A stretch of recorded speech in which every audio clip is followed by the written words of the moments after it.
نحمده ونصلي على رسوله الكريم اما بعد آج کے اس استقبالیہ تقریب کے صدر محترم حاجی اقبال احمد صاحب، شہر کی بزرگ شخصیت عالم دین حضرت مولانا محمد ادریس عقیل ملی دامت برکاتہم، صاحب اعزاز حضرت مولانا سعید احمد ملی دامت برکاتہم، دیگر علماء کرام اور حاضرین مجلس،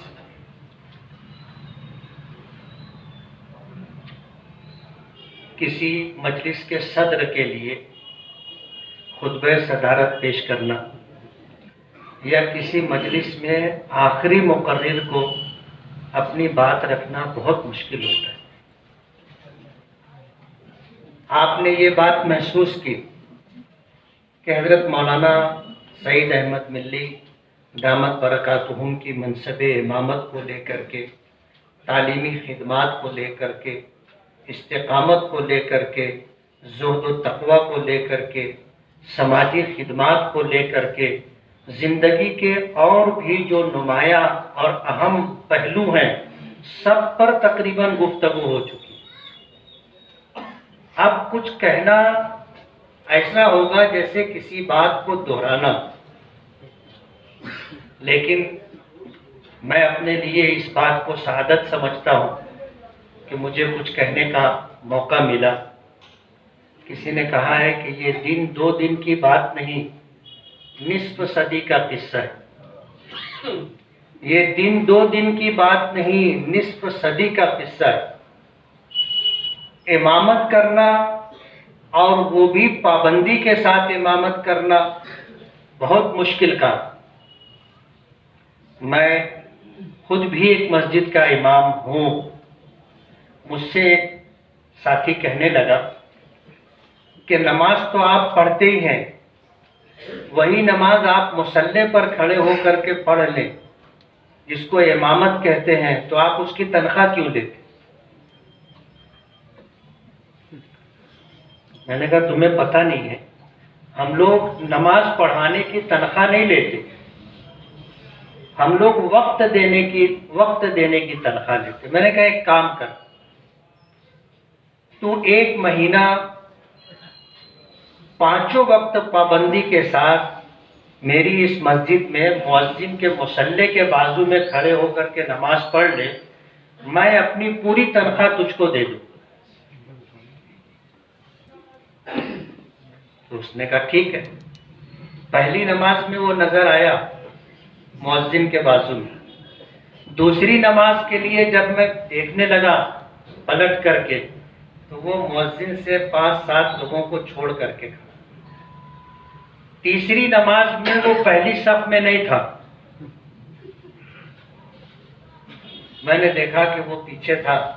نماز ختم کرنے کے بعد جامع مسجد میں یہ سہولت ہے کہ پہلی صف کے سامنے دروازہ ہے، آدمی نکل کر کے پیچھے جا سکتا ہے مدرسے سے گزر کر۔ تو میں پیچھے جا کر کے کھڑا تھا۔ وہ جب آیا اس کو میں نے کہا کہ بولے بہت کم پگار دے ہوتے۔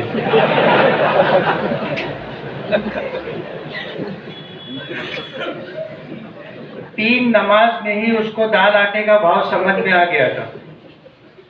کہنے لگا میں گولڈن نگر میں تھا اور پھر اذان کی آواز سن کر کے وہاں سے گرتا پڑتا آیا تو بھی پہلی صف میں جگہ نہیں ملی۔ 50 سال تک امامت کرنا معمولی کام نہیں ہے۔ مولانا مفتی حامد ظفر رحمانی ملی دامت برکاتہم نے جو بات کہی کہ یہ مصلی اور محراب مقام نبوت ہے۔ مقام نبوت کا مطلب یہ ہے کہ نبی اپنی زندگی میں خود اس جگہ کھڑا ہوگا، ان کی موجودگی میں کسی کو اس جگہ کھڑے ہونے کی اجازت نہیں۔ نبی کریم صلی اللہ علیہ وسلم اس پوری امت کے نبی اور رسول رہے تو سب کے امام بھی رہے مسجد نبوی میں۔ اور جب آپ مرض الوفات میں تھے تو آپ کے حکم پر حضرت ابوبکر صدیق رضی اللہ تعالی عنہ مصلی پر کھڑے ہو کر کے آپ نے امامت فرمائی۔ بخاری شریف کا واقعہ ہے، نبی کریم صلی اللہ علیہ وسلم کی طبیعت میں قدر افاقہ ہوا تو آپ حضرت عباس اور حضرت علی رضی اللہ تعالی عنہما ان دونوں کے کاندھے پر ہاتھ رکھ کر کے مسجد میں تشریف لائے۔ نماز ہو رہی تھی اور جب آپ تشریف لائے تو طبیعت آپ کی ایسی تھی کہ دونوں پیر زمین پر تھے اور گھسٹ رہے تھے۔ مسجد نبوی میں فرش نہیں تھا، ریت تھی، آپ کے قدموں کے نشانات ایسے پڑے ہوئے تھے لکیر کی شکل میں۔ حضرت ابوبکر صدیق رضی اللہ تعالی عنہ نے جب حضور کی آمد محسوس کی تو آپ مصلی سے ہٹ گئے اور حضور نے مصلی پر بیٹھ کر کے امامت کی اور تکبیر یعنی مکبر کا فریضہ حضرت ابوبکر صدیق انجام دے رہے تھے۔ تو یہ مقام نبوت ہے، نبی کھڑا ہوگا اس جگہ پر۔ یہی وجہ ہے کہ ایک تاریخ رہی ہے ہماری۔ حضور پاک صلی اللہ علیہ وسلم نے حضرت ابوبکر صدیق کو حکم دیا تھا، آپ کو امامت سپرد کی تو صحابہ کرام نے بالاتفاق آپ کو خلافت سپرد کی۔ صحابہ کرام کا بہت تاریخ ساز جملہ ہے کہ جس شخص کو ہم نے اپنا دین سپرد کر دیا، سونپ دیا، تو دنیا کی کیا حیثیت اور اوقات ہے کہ ہم اسے نہ دیں۔ جو ہمارا مسجد کا امام ہوگا وہ مسجد کے باہر بھی ہمارا امیر ہوگا۔ صحابہ کرام کی سوچ تھی کہ جس کو ہم نے اپنا دین سپرد کر دیا، آج اس کے پیچھے ہم کھڑے ہو کر کے کہتے ہیں پیچھے اس امام کے۔ حضور نے فرمایا الامام ضامنون کہ امام پوری مسجد کے مقتدی اور مصلیوں کی امامت کا ذمہ دار ہوتا ہے۔ اگر امام کی نماز صحیح نہیں ہے تو کسی کی نماز صحیح نہیں ہوگی اور کل قیامت کے دن امام کو جواب دینا پڑے گا سب لوگوں کی نماز کے ضائع ہونے کا۔ یہ کوئی معمولی بات نہیں ہے، اور اس امامت کی خدمت پر اللہ کیا دیتا ہے اس کا اندازہ نہیں۔ حضور پاک صلی اللہ علیہ وسلم نے فرمایا کہ امام امامت کرتا ہے، اس کی اقتداء میں جتنے لوگ نماز پڑھتے ہیں ان تمام کو جتنا ثواب ملتا ہے وہ سارا ثواب اکیلے امام کو اللہ پاک عطا کرتے ہیں۔ امام کو اپنی نماز کا ثواب ملا، پوری مسجد کے جو سینکڑوں مصلی، ہزاروں مصلی ہوتے ہیں ان تمام کو جو اجر و ثواب ملا وہ ثواب اللہ پاک امام کو بھی عطا کرتے ہیں۔ ایک نماز آپ تنہا پڑھتے ہیں، ایک نماز کا ثواب جماعت سے پڑھتے ہیں 27 گنا اجر ثواب آپ کو ملتا ہے، اور پھر وہ تمام مصلیوں کی نماز کا مجموعی ثواب اللہ پاک تنے تنہا امام کو دیتے ہیں۔ امامت کرنا چاہیے۔ ظاہر بات ہے کہ امامت کرنے کی وجہ سے آدمی اپنی ذاتی زندگی کو گناہوں سے بچانے کی، غیر اخلاقی حرکتوں سے بچانے کی بہت کوشش کرتا ہے۔ وجہ اس کی یہ ہے کہ امام کو اس کے مصلی، مسجد کے مقتدی ایسے دیکھتے ہیں جیسے کنواری لڑکی کے کردار کو دیکھا جاتا ہے۔ امام صاحب کا چلنا، امام صاحب کا بولنا، امام صاحب کا کسی سے ملنا، کسی جگہ جا کر کے بیٹھنا، لوگ نظر رکھتے ہیں، لوگ نظر رکھتے ہیں کہ امام کیا کر رہا ہے۔ اللہ مغفرت کرے، ہماری مسجد میں لالا حاجی تھے، لالا حاجی سردار ٹاکیز کے سامنے ان کی ہوٹل تھی اور گھر تھا، جامع مسجد کے مصلی تھے۔ ہم لوگ جب مسجد میں آتے تھے تو وہ ایسے دیکھتے تھے، یعنی جہاں تک ہم چل کے جاتے تھے تو ان کی نظر ساتھ ساتھ میں چلتی اور بولنے میں کوئی رو رعایت نہیں کرتے تھے۔ ایک مرتبہ ایسا ہوا کہ مدرسے کی گھڑی اور مسجد کی گھڑی میں کچھ منٹوں کا فرق تھا۔ مدرسے کی گھڑی چند منٹ کے پیچھے، میں مدرسے کی گھڑی کی ٹائم سے میں مسجد میں آیا تو وہ دروازے سے لگ کے پہلے ہی آدمی بیٹھتے، پہلی جگہ بیٹھتے تھے، ایک دم دروازے سے لگ کر کے۔ جیسے ہی دروازہ کھول کے میں اندر آیا تو کہنے لگے آ گئے پہلوان اکھاڑے۔ میں حیران ہو گیا کہ یار کیا بات ہے، سمجھ نہیں سکا، لیکن جب مصلی پہ جا کے کھڑا ہوا، سامنے گھڑی دیکھا تو معلوم پڑا کہ میں 3-4 منٹ لیٹ ہو گیا۔ اب کہتے ہیں first impression is last impression. مجھ کو پہلی مرتبہ انہوں نے اس طرح کی بات کہی تھی تو چپ کرانا ضروری تھا۔ نماز ہوئی، سلام پھیرنے کے بعد میں نے کہا کہ مسجد میں چند منٹ تاخیر سے آیا، وجہ اس کی یہ تھی کہ مدرسے کی گھڑی چند منٹ پیچھے۔ تو جب میں مسجد میں آیا تو لالا حاجی صاحب نے یہ بات کہی کہ اب آئے ہیں پہلوان اکھاڑے۔ تو میں مسئلہ بتا دینا چاہتا ہوں کہ یہ گھڑی گھنٹہ تو اب ہم لوگوں کو مل گیا، ورنہ مسئلہ یہ ہے کہ امام جب آئے گا اس وقت جماعت کھڑی ہوگی، یہ مسئلہ ہے۔ اور ہم لوگ گھڑی گھنٹے والی عبادت نہیں کرتے، جس کو گھنٹے والی عبادت کرنا وہ بازو میں جائے۔ جامع مسجد کے بازو میں بڑا مندر بھی ہے، میں نے کہا ہم لوگ گھڑی گھنٹے والی عبادت نہیں کرتے، جس کو گھنٹے والی عبادت کرنی ہو وہ بازو میں جائے۔ وہ دن تھا جب تک وہ بقید حیات رہے کبھی انہوں نے پھر کوئی تبصرہ نہیں کیا۔ تو امامت بہت مشکل کام ہے، لیکن آپ کو ایک بات بتاؤں، ان نوجوان علماء اور حفاظ سے جن کو مولانا ادریس عقیل ملی صاحب نے ایک پیغام دیا ہے، اسی کو میں آگے بڑھاؤں گا کہ امامت کرنی چاہیے، امامت کرنی چاہیے۔ امامت کرنے کی وجہ سے جو روحانی طاقت اللہ پاک عطا کرتے ہیں وہ آپ کو برسوں کی ریاضت اور مجاہدات کے بعد بھی نہیں ملے گی، اس لیے امامت کرنا چاہیے۔ اللہ تعالیٰ روحانی طاقت عطا کرتے ہیں۔ ایک راجا تھا، اس کی بیٹی شکار کے لیے جنگل میں گئی۔ جنگلات اور پہاڑ جنات و شیاطین کے رہنے کی جگہ، شام ہوتی ہے، حدیث پاک میں آتا ہے کہ پھر یہ جنات و شیاطین بستی کا رخ کرتے ہیں۔ جب گلی محلے میں آتے ہیں تو جس کا گھر کا دروازہ کھلا ہوا ملتا ہے اس میں داخل ہو جاتے ہیں، اور رات وہ ہمارے گھر میں ہمارے ساتھ گزارتے ہیں، ہمارے ساتھ کھانے میں شریک رہتے ہیں، ہمارے ساتھ سونے میں شریک رہتے ہیں۔ بعض لوگ پوچھتے ہیں کہ کیا جنات بھی عورتوں سے ہم بستری کرتے ہیں؟ حدیث پاک میں آتا ہے کہ جب شوہر اپنی بیوی سے ہم بستری کرتا ہے اور دعا نہیں پڑھتا تو شیطان ہم بستری میں ساتھ میں شریک ہوتا ہے۔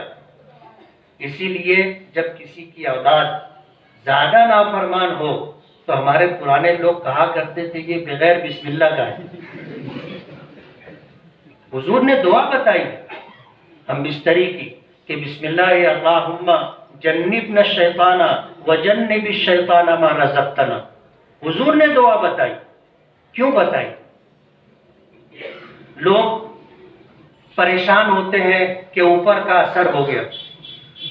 حضور نے فرمایا کہ آدمی یہ دعا پڑھ کر کے ہم بستری اگر کرے اور اس ملاقات سے اللہ نے اگر اس کو اولاد کی نعمت عطا کر دی تو یہ بچہ زندگی بھر جنات و شیاطین کے اثرات سے محفوظ رہے گا۔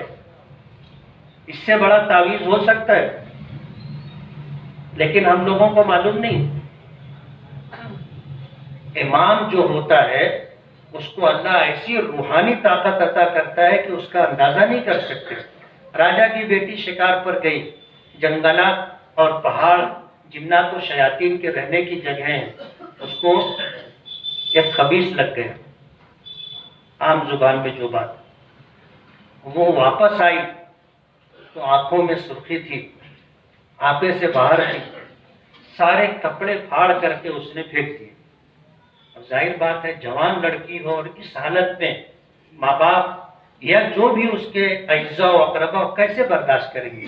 اس کو ایک کمرے میں بند کر دیا، اور حالات ایسے تھے کہ کوئی اگر کمرے میں گیا تو وہ اسے اٹھا کر کے باہر پھینک دیتی۔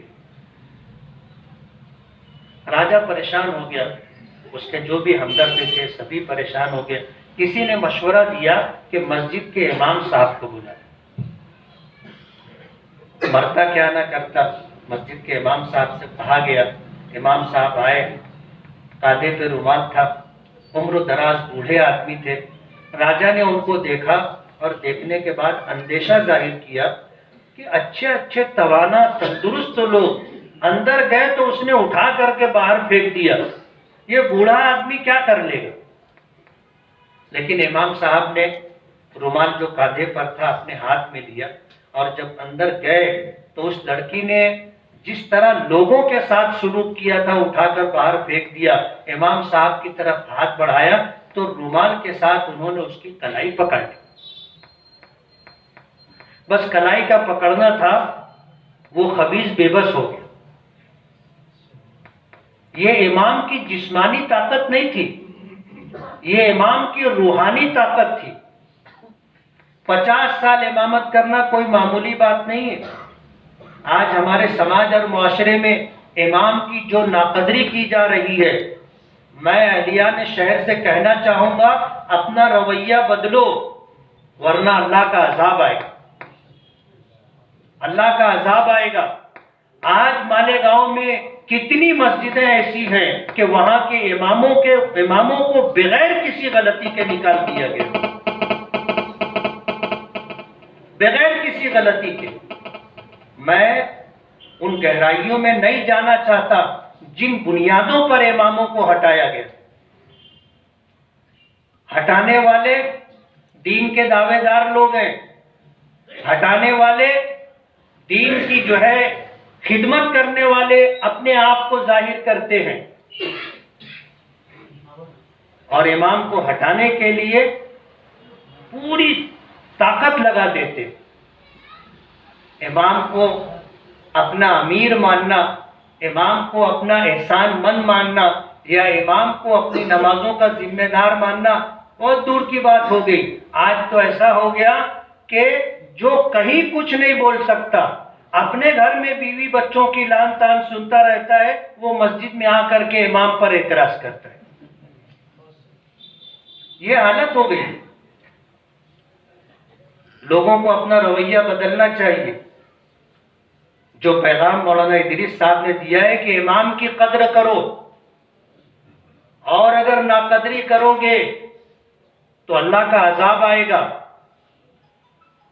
اللہ تعالیٰ اس کو کبھی برداشت نہیں کر سکتا کہ جو شخص آپ کی مسجد میں آپ کی نمازوں کا امام ہے، وہ جس جگہ کھڑا ہے وہ مقام نبوت ہے، نبی کے کھڑے ہونے کی جگہ ہے، اور تم اماموں کے ساتھ دشمنی کا رویہ رکھتے ہو، اس کے عیوب ڈھونڈتے رہتے ہو. اللہ پاک نے، اللہ کے رسول نے منع کیا، وَلَا تَجَسَّسُوا وَلَا تَحَسَّسُوا، کسی کی جاسوسی مت کرو، کسی کے ٹو میں مت رہو. مسجدوں میں گروپ بن جاتا ہے، ایک گروپ اگر امام کا ہمنوا ہے تو ایک گروپ امام کا مخالف ہوتا ہے، اور اس کی پوری توانائی اور کوشش ہوتی ہے کہ امام کی کوئی بات گرفت میں آ جائے، کوئی عیب مل جائے، کوئی کمزوری مل جائے، امام کی کوئی کوتاہی مل جائے کہ بس اس کا پیچھا اٹھا لیتے. مولانا ادریس صاحب نے یہی بات کی کہ ہم لوگ امام کی ٹانگ کھینچتے، اس کے پیچھے پڑے رہتے. ایک مسجد کا مسئلہ چل رہا تھا، مسجد کے مصلی لوگ جو ہیں طرح طرح کی بات کر رہے تھے، جس میں امام کے خلاف بھی بات تھی، انتظامیہ ٹرسٹیوں کے خلاف بھی بات تھی. تو وہ سب لوگ میرے پاس آئے تو میں نے ان سے پوچھا کہ تم لوگ مسجد میں نماز پڑھتے ہو؟ بولے ہاں. تو میں نے کہا مسجد میں امام ہے؟ بولے ہے. مؤذن ہے. مسجد میں چٹائی ہے؟ انہوں نے کہا کہ ہے. پنکھا لائٹ کا انتظام ہے؟ مسجد کی صاف صفائی ہوتی ہے. مسجد میں استنجا خانہ، وضو خانہ، حمام وغیرہ ہے؟ بولے ہاں ہے. میں نے کہا آنے کا نماز پڑھنے کا اور چپ چاپ باہر جانے کا. بس مسجد کی انتظامیہ اور امام کی ذمہ داری اتنی ہے، آؤ چپ چاپ نماز پڑھو، ساری سہولتیں مہیا ہیں، خاموشی سے باہر نکل کے چلے جاؤ. اس سے آگے جو تم لوگ کر رہے ہو یہ صحیح نہیں. کہنے لگے حساب. میں نے کہا ہاں حساب دلوا دیں گے، حساب دلوا دیں گے. تو جو لوگ چندہ دیتے ہوں گے وہ لوگ حساب لینے کے لیے آئیں گے. اب ہمارے یہاں تو یہ ہے کہ جب مسجد میں چندہ کیا جاتا ہے اور ڈبہ ان کے آگے سے گزرتا ہے تو ٹن سے آواز آتی ہے. سمجھ رہے میں کیا کہنا چاہتا ہوں؟ نوٹ نہیں ڈالتے، روپیہ 2 روپیہ 5 روپیے کا سکہ ڈالتے. جامع مسجد میں جب میں شروع میں امامت پر لگا بہت معمولی چندہ ہوتا تھا. میں نے لوگوں سے اپیل کی کہ آپ مسجد میں نماز کے لیے آتے ہو تو مسجد میں امام کو تنخواہ دینی ہوتی ہے، مؤذن کو تنخواہ دینی ہوتی ہے، صاف صفائی کرنے والے کو تنخواہ دینی ہوتی ہے، بجلی کا بل بھرنا ہوتا ہے، چٹائی خرید کے لانی پڑتی ہے اور قالین دری وغیرہ مصلی وغیرہ لانا پڑتا ہے.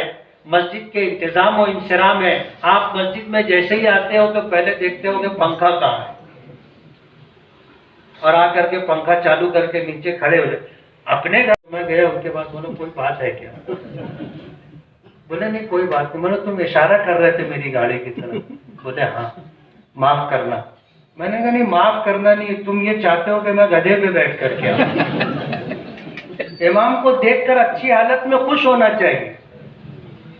تو اس کی اچھی حالت بھی مصلیوں سے مقتدیوں سے دیکھی نہیں جاتی. ایسا ایک گروپ ہر مسجد میں ہوتا ہے. یہ پیغام چلانے کی ضرورت ہے کہ جس مسجد میں امام کو تنخواہ کم دی جاتی ہے اس مسجد میں تعمیر کے نام پر چندہ نہیں دینا چاہیے. میری بات سے ابھی آپ کو اختلاف ہوگا. یہ در و دیوار پر جو آپ نے ٹائل لگائے ہیں اس کی ضرورت نہیں تھی. یہ علامات قیامت میں سے ہے. اللہ کے رسول صلی اللہ علیہ وسلم نے اس سے منع کیا ہے. ہم مسجدوں کی تعمیر پر لاکھوں روپیہ خرچہ کرتے ہیں لیکن امام کو اچھی تنخواہ دینے کی ہمیں توفیق نہیں ہوتی. تنخواہ دینے کے لیے اگر بڑھانے کی بات آئے تو ٹرسٹیوں میں اختلاف ہو جاتا ہے. بولے تو کیا سمجھا تھا، کہاں سے لائیں گے؟ کہاں سے لائیں گے؟ تم کیا اپنے گھر سے دے رہے، اپنی جیب سے دے رہے؟ جو خدا دے رہا ہے تم دو، وہ خدا دے گا. تو ہم لوگوں کو امام کے تعلق سے اپنی سوچ بدلنا چاہیے، اپنا رویہ بدلنا چاہیے. احترام کی نظر سے دیکھیں، عزت کا سلوک کریں اور خاموش خدمت کریں. اس بات کی کوشش کریں کہ امام کو اچھی تنخواہ ملے. یہ کوئی فقیر نہیں ہے کہ آپ کے دروازے پر بھیک مانگنے کے لیے آئے گا. یہ سفید پوش شخص ہے جو اپنی عزت ڈھانپ کر کے آپ کی مسجد میں خدمت کر رہا ہے. 5 وقت آپ تکبیر تحریمہ کے ساتھ نماز پڑھ کر پہلی صف میں دیکھو تو آپ کو اندازہ ہوگا کہ کتنا مشکل کام ہے. اور امام سردی ہو، گرمی ہو، بارش ہو، حالات اچھے ہو خراب ہو، وہ بیمار ہو تندرست ہو، خوشی کے موقع میں ہو غمی کے موقع میں ہو، نماز کا وقت ہوتا ہے، سب کچھ چھوڑ چھاڑ کر کے اسے آنا پڑتا ہے. اور اگر امام کبھی تاخیر سے آیا اور وضو کر کے سیدھے مصلی پر آ گیا تو بولتے ہی گلہ امام ہے. ہماری رحمانی مسجد میں حافظ صاحب امامت کرتے تھے، مولانا سعید احمد ملی کے صاحبزادے. رحمانی مسجد کے مصلی لوگ یہ بات کہتے ہیں.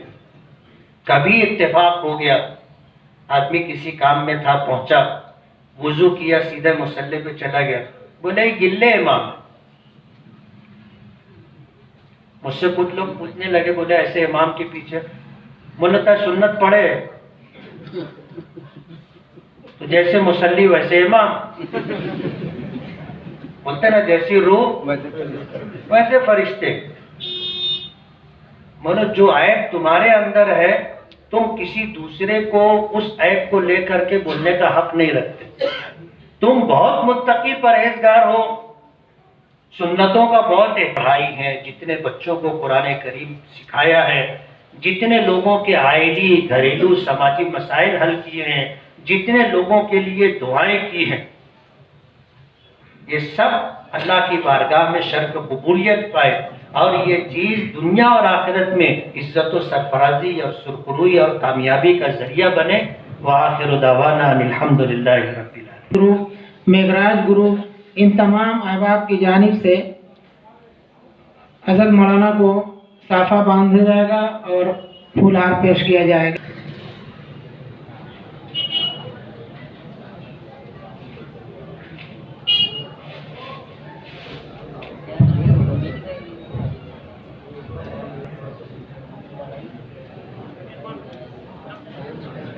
بہت سارے احباب کی جانب سے یہاں پر ہدایہ آئے ہوئے ہیں۔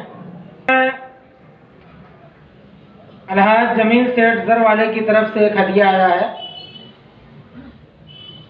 وہ مفتی صاحب کے ہاتھوں اور حاجی صاحب ہوں تو وہ آ جائیں، ان کے ہاتھوں یہ ہدیہ دیا جائے گا۔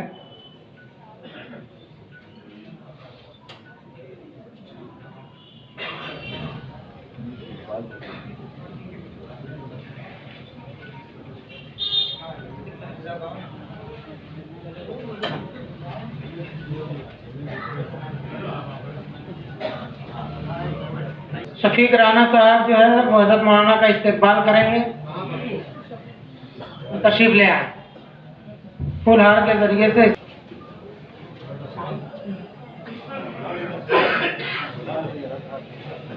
مالیگاؤں کلب کی طرف سے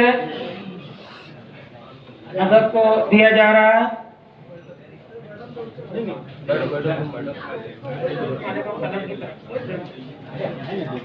احمد صاحب کا یہ اعزاز کر رہے ہیں اور ان کو بہتر طریقے سے رخصت کر رہے ہیں، الوداع کہہ رہے ہیں، تو یہ ان کی قدردانی کر رہے ہیں، ان کی خدمات کی قدردانی کر رہے ہیں۔ میں بھی امامت کے دور سے گزر چکا ہوں، مدرسے کی مدرسی سے بھی میرا سابقہ ہے۔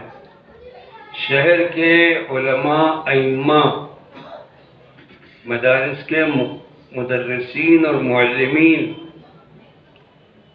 ان لوگوں کے حالات سے آپ حضرات بھی اچھی طریقے سے واقف ہوں گے کہ جہاں کسی صاحب سے ذرا سا انبن ہوئی، وہ بس ان کو نکالنے کے چکر میں پڑ جاتے ہیں اور نکال دیتے ہیں، ناقدری کر کے نکال دیتے ہیں، بالکل مزدوروں جیسا معاملہ کرتے ہیں کہ کل سے کام پہ مت آنا، امام صاحب کھول دیتے ہیں، بس آپ کا ختم، کل سے دوسرا امام آ جائے، لکھ کے دے دیتے ہیں، بات ختم۔ لکھ کے دینے کی بھی زحمت نہیں کرتے، زبانی ہی کہہ دیتے۔ تو میں یہ عرض کر رہا ہوں کہ ایسے ماحول میں کہ جب ٹانگ کھینچنے کا ایک معاملہ چل رہا ہو، ناقدری کرنے کا ایک معاملہ چل رہا ہو، تو اس مسجد کی استقبالیہ اور انتظامیہ کمیٹی، یہ لوگوں نے بہت قابل قدر کام انجام دیا۔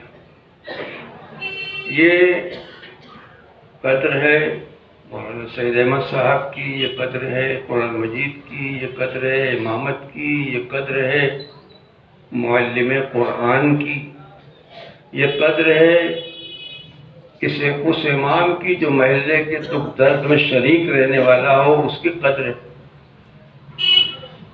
اللہ تعالیٰ آپ حضرات کو اس قدردانی کا بہترین بدلہ عطا فرمائے، اور دوسرے لوگوں کو بھی یہ سیکھ یہاں سے ملنا چاہیے اور یہ سمجھ ملنا چاہیے کہ ہم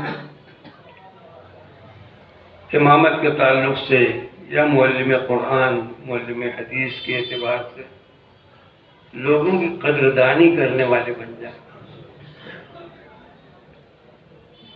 محترم، بسم اللہ الرحمن الرحیم۔ آج کی اس تقریب کے صدر محترم حاجی اقبال احمد صاحب، مقرر خصوصی مفتی محمد اسماعیل قاسمی صاحب اور صاحب اعزاز مولانا سید احمد ملی صاحب 31 دسمبر 2020 بروز جمعرات مینارہ علم حافظ و عالم مولانا سعید احمد صاحب ملی۔ اثاثہ ہم لٹا دیتے ہیں علم و فن ہو یا دولت، ہماری پیروی کرتے ہیں دانا بھی قلندر بھی۔ محبت خلوص و عقیدت میں ڈوبی ہوئی اس بابرکت مجلس کی فضا یقیناً سوگوار سی ہے۔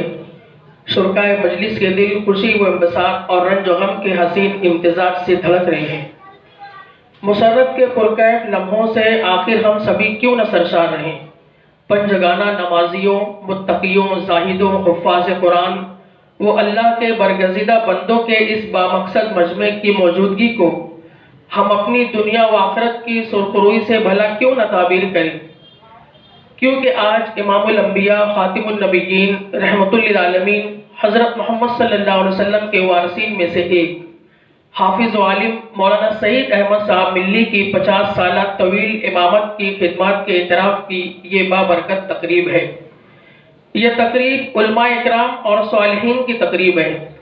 اے عظیم المرتبت شخصیت، ربوبیت و اطاعت رسول اللہ صلی اللہ علیہ وسلم سے معطر و مطہر، پاکیزگی سے گندی ہوئی اپنی خوشالحان قرت سے، اپنے اعلیٰ کردار کی ذو فشانیوں سے مسلیوں کے دلوں کو منور کرنے والے اے برگزیدہ شخص، مجھ جیسے سینکڑوں طفلان مکتب کے استاد محترم حافظ سعید احمد صاحب، آج آپ کے روبرو اخلاص سے لبریز میرے جذبات کا یہ اظہار ہے کہ جہاں مجھے خدا لم یزل کے حضور اپنی بے بذاتی و اپنی کم علمی کا اعتراف ہے، تو وہیں ٹرسٹیان نئی مسجد اسلام پورہ اور انتظامیہ کمیٹی کے لیے تشکر کے احساسات بھی ہیں۔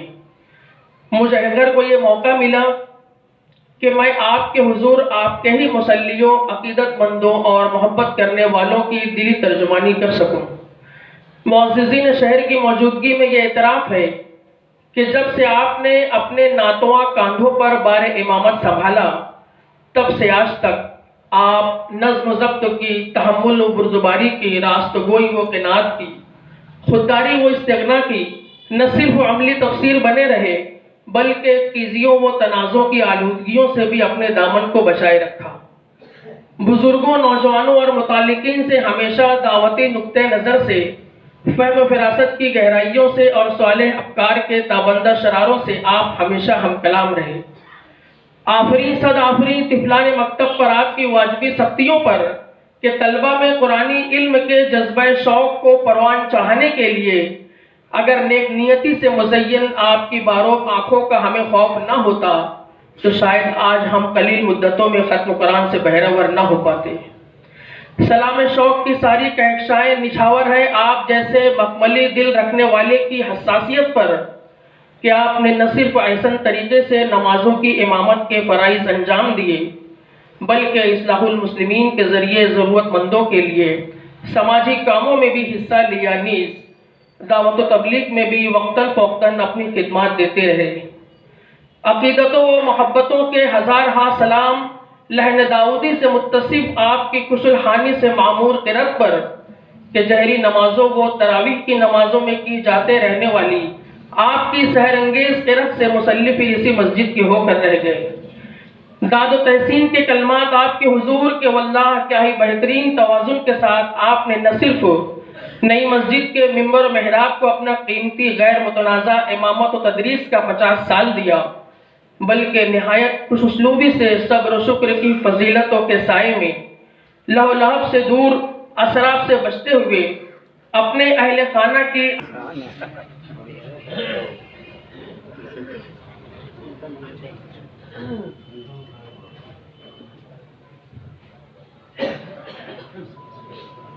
مہمانان کرام کے ہاتھوں یہ سپاسنامہ دیا جا رہا ہے۔ اب میں قاری جلیس الرحمان صاحب سے گزارش کرتا ہوں کہ وہ تشریف لائیں اور اپنی یہ سپاسنامہ حضرت مولانا کو دیا جائے۔